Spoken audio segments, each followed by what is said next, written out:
L'Estatut de Catalunya estableix el català com a llengua pròpia. En concret, a l'apartat de drets del consumidor determina que tothom té el dret d'utilitzar tant el català com el castellà en igualtat de condicions.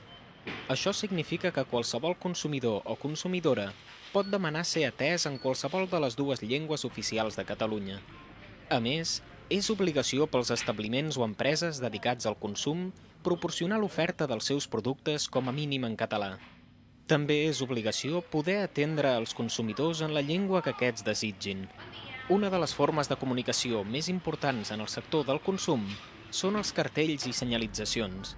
Aquests, en el cas de ser fixes, també han d'estar escrits com a mínim en català. Són moltes les empreses públiques que subministren algun tipus de servei al consumidor. Un exemple són les empreses de transport o comunicació. Segons la normativa vigent, aquestes entitats també tenen l'obligació d'utilitzar normalment el català, tant en comunicacions orals com escrites.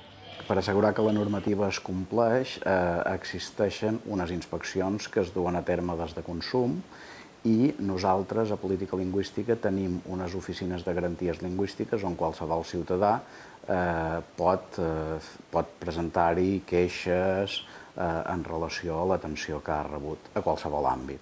Malauradament, no sempre es compleix la normativa i encara són molts els establiments que no respecten algun dels drets lingüístics del consumidor. En aquests casos, la Generalitat de Catalunya té la capacitat de sancionar els infractors. Diverses associacions per a la defensa de la llengua i el consumidor, entre elles Consum Català, ajuden a l'administració en la tasca d'informar i orientar l'usuari en cas de dubte o voluntat de reclamació. Quan un consumidor creu que els seus drets lingüístics tenen un problema, és a dir, que no es respecten prou, el que pot fer és venir a nosaltres a explicar-nos el seu cas i posar una queixa davant de l'Agència Catalana del Consum.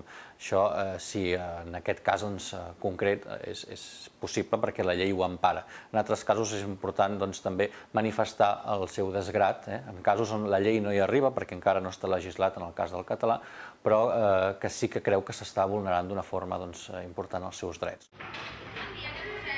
Per tal de millorar el servei i l'atenció al públic, és necessari que els consumidors coneguin els seus drets i reaccionin constructivament a les possibles vulneracions d'aquests, ja que, en definitiva, l'objectiu final tant de les denúncies com de les sancions és garantir i protegir l'ús del català com a llengua pròpia de Catalunya.